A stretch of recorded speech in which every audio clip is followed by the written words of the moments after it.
Так, теперь вопрос у нас также там будет газовый камин, ну, вот который, например, красиво, тепло, светло. По этому поводу что вы можете сказать? Ну вот мы подключали несколько умных каминов, которые имеют... Что значит умный камин? Ну, эти камины по умолчанию могут сами включаться. От пульта. От пульта, да. И заказчик может выставить уровень пламени, который он будет, да. И Вот. причем это можно интегрировать в телефон?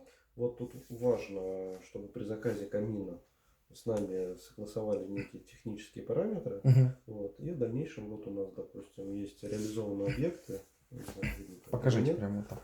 Вот, то есть это объект в башне Федерации Москва-Сити. Не вижу камина здесь. Так, где он у нас? Вот он. Вот между этими колоннами? Да, между этими колоннами. Вот он, поближе, вот он, вот он. Все, вижу. Вот. И, допустим, у нас есть там прям... некая сцена, типа вечер, включается музыка, зажигается то есть камин. сценарий такой, скажем так. Да.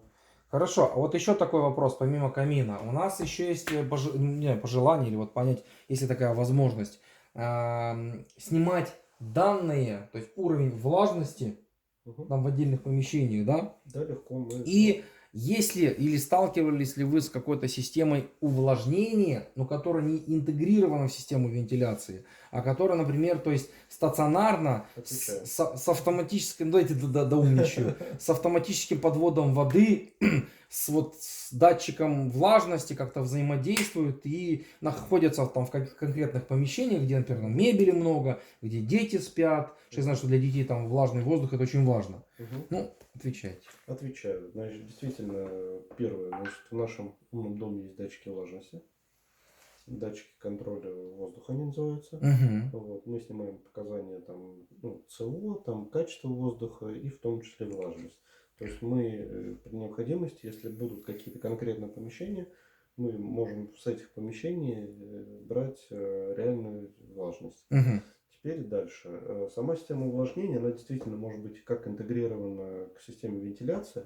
И мы тогда задаем какой-то средний параметр, который нужно подавать влажности во всю квартиру или весь дом. Или есть так называемые диабатические системы или независимые системы зонального регулирования. Диабатические системы зонального регулирования? Адиабатическая. Адиабатические, я чуть язык не сломал. Да, это как раз фактически под большим напором, пар подается в конкретную зону, да. Какой-то есть впрыск или что? Да, есть какая-то установка где-то в доме в одном месте, делается разводка по всему дому, и там делается впрыск. Да, именно так. Вот. И тогда уже в зависимости от конкретной влажности в конкретном помещении происходит... Это независимая система, то есть она не интегрирована в вентиляцию и кондиционирование, она отдельно. Она отдельно. И она работает с вашим датчиком там и так далее, да? Да. То есть мы с нашего дома управляем этой системой. Охренеть. Спасибо большое.